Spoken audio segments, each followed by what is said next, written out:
For Mars, net zero means significant reductions of our absolute GHG footprint, and for an agricultural business like ours, that's 80%. And so that's absolute emissions from our baseline, dealing with growth, dealing with acquisitions, dealing with changes in the accounting methodologies even. And when we've gotten to that 80% reduction, the last 20%, we'll use high quality removal-based carbon credits to get to the net in net zero.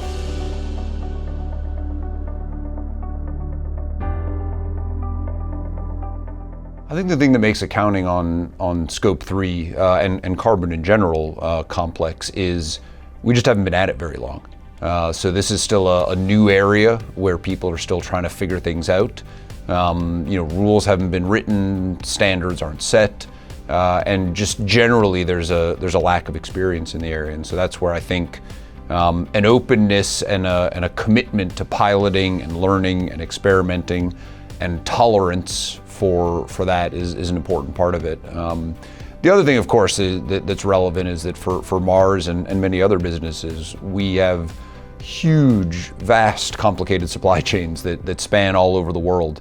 And in many cases, those supply chains, particularly in the food sector, are based on what are usually called commodities. And sort of the definition of a commodity is you don't know where it came from. You don't know how it was produced.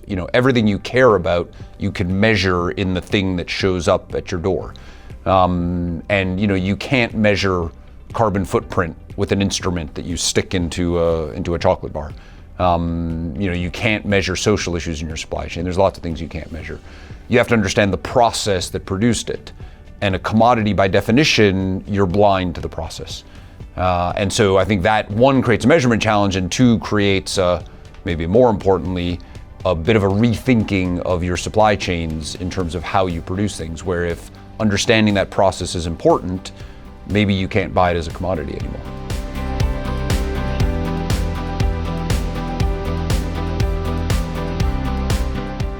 So I think collective action has a role to play because particularly once we get beyond our own direct operations, whatever they are for your company, factories, offices, warehouses, retail stores, as soon as you go beyond that, you're very often sharing, both upstream and downstream, your value chain with others in your sector. So we all source from the same suppliers who source from the same farms. We all sell to the same retailers who then sell to the same consumers. And so in many cases, we naturally have shared value chains.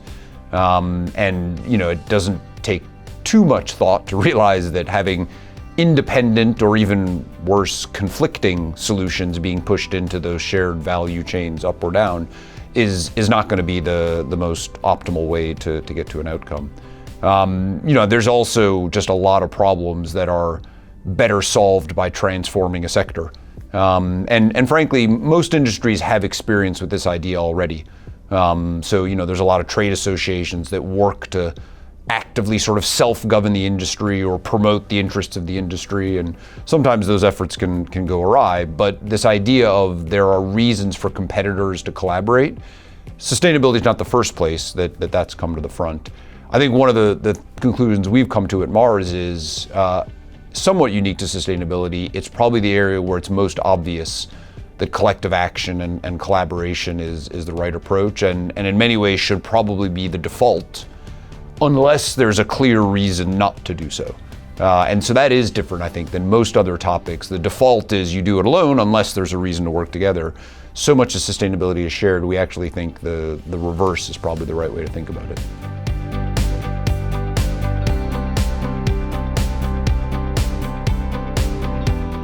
Yeah, one of the reasons we've been part of VCI so long and continue to be a very active member is there's a lot of discussion and work out there about what we should be trying to do. So we've got the Greenhouse Gas Protocol, we've got Science-Based Targets Initiative, we've got lots of things that talk about how to report on what you're doing, CDP and other disclosures.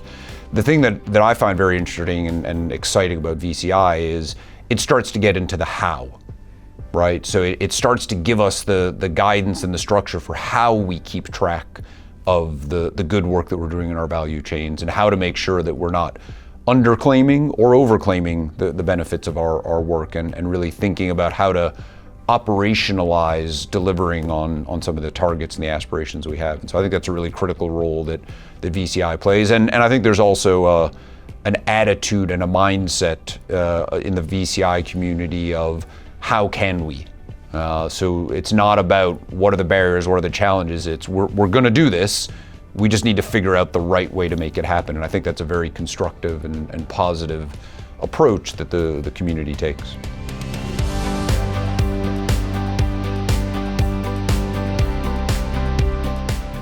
Yeah, I think market-based mechanisms have a critical role to play, frankly, not just in food, bev, and ag, but really in many sectors of the economy. I think, if you think about sort of the converse of the question, if there were no market-based mechanisms and everything had to be physically traced from where it happened to the end user, we wouldn't be able to make any progress at all, because that's not how the physical or information economy is actually structured.